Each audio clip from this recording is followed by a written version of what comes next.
अस्सलाम वालेकुम व्यूवर्स, कैसा मेरा नसीब की नेक्स्ट एपिसोड में आप देखेंगे कि नीला जो कि अब वापस हमज़ा के घर आ चुकी है, तो उसकी सास भी उसकी सारी गलतियों पर शर्मिंदा होती है और वो नीला के सामने हाथ जोड़ के माफ़ी मांगती है और कहती है कि नीला, मैंने तुम्हारे साथ हमेशा बहुत बुरा किया है, कभी तुम्हें दिल से अपनी बहू नहीं माना और हमेशा सलीम की झूठी बातों पर यकीन करके मैंने तुम्हें कसूरवार ठहराया,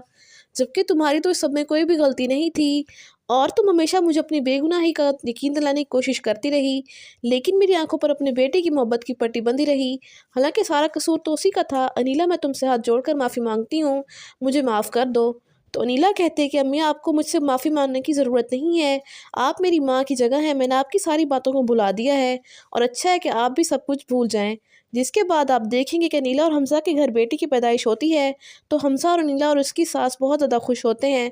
और अनीला का बाप भी अल्लाह का शुक्र अदा करता है कि उनकी बेटी की ज़िंदगी खुशियों से भर गई है।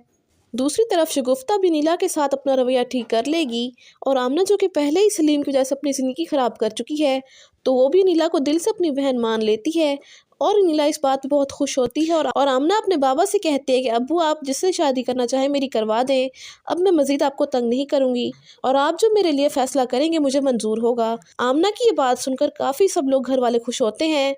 जबकि सलीम जो कि सबके साथ बहुत बुरा करता रहा है और अब इसका अंजाम ये होता है कि सलीम भी ड्रग्स के कारोबार में पकड़ा जाता है और पुलिस उसे गिरफ्तार करके ले जाएगी, तो यूँ सलीम की बाकी की ज़िंदगी जेल में ही गुजरेगी। तो आप सबको क्या लगता है, इस कहानी में कौन सा नया मोड़ आएगा? कमेंट्स में ज़रूर बताइएगा। इसके साथ साथ ही वीडियो अच्छी लगे तो वीडियो को लाइक और शेयर करने के अलावा चैनल को लाजमी सब्सक्राइब कर लें ताकि मज़ीद नई वीडियोज़ बआसानी आपको मिल सकें। तो मिलते हैं नई वीडियो के साथ, तब तक के लिए अल्लाह हाफिज़। कैसा मेरा नसीब की नेक्स्ट एपिसोड में आप देखेंगे कि नीला जो कि अब वापस हमज़ा के घर आ चुकी है, तो उसकी सास भी उसकी सारी गलतियों पर शर्मिंदा होती है और वो नीला के सामने हाथ जोड़ के माफ़ी मांगती है और कहती है कि नीला, मैंने तुम्हारे साथ हमेशा बहुत बुरा किया है, कभी तुम्हें दिल से अपनी बहू नहीं माना और हमेशा सलीम की झूठी बातों पर यकीन करके मैंने तुम्हें कसूरवार ठहराया,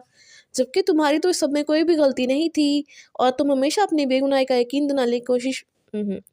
और तुम हमेशा मुझे अपनी बेगुनाही का यकीन दिलाने की कोशिश करती रही, लेकिन मेरी आंखों पर अपने बेटे की मोहब्बत की पट्टी बंधी रही। हालांकि सारा कसूर तो उसी का था। अनीला, मैं तुमसे हाथ जोड़कर माफ़ी मांगती हूँ, मुझे माफ़ कर दो। तो अनीला कहते हैं कि अम्मी, आपको मुझसे माफ़ी मांगने की ज़रूरत नहीं है, आप मेरी माँ की जगह हैं, मैंने आपकी सारी बातों को भुला दिया है और अच्छा है कि आप भी सब कुछ भूल जाएँ। जिसके बाद आप देखेंगे कि अनीला और हमज़ा के घर बेटी की पैदाइश होती है, तो हमज़ा और अनीला और उसकी सास बहुत ज़्यादा खुश होते हैं और अनीला का बाप भी अल्लाह का शुक्र अदा करता है कि उनकी बेटी की ज़िंदगी खुशियों से भर गई है। दूसरी तरफ शगुफ्ता भी नीला के साथ अपना रवैया ठीक कर लेगी और आमना, जो कि पहले ही सलीम की वजह से अपनी ज़िंदगी ख़राब कर चुकी है, तो वो भी नीला को दिल से अपनी बहन मान लेती है और नीला इस बात पे बहुत खुश होती है और आमना अपने बाबा से कहती है कि अब्बू, आप जिससे शादी करना चाहें मेरी करवा दें, अब मैं मज़ीद आपको तंग नहीं करूँगी और आप जो मेरे लिए फ़ैसला करेंगे मुझे मंजूर होगा। आमना की ये बात सुनकर काफ़ी सब लोग घर वाले खुश होते हैं, जबकि सलीम जो कि सबके साथ बहुत बुरा करता रहा है और अब इसका अंजाम ये होता है कि सलीम भी ड्रग्स के कारोबार में पकड़ा जाता है और पुलिस उसे गिरफ्तार करके ले जाएगी, तो यूँ सलीम की बाकी की ज़िंदगी जेल में ही गुजरेगी। तो आप सबको क्या लगता है, इस कहानी में कौन सा नया मोड़ आएगा? कमेंट्स में ज़रूर बताइएगा। तो मिलते हैं नई वीडियो के साथ, तब तक के लिए अल्लाह हाफिज़।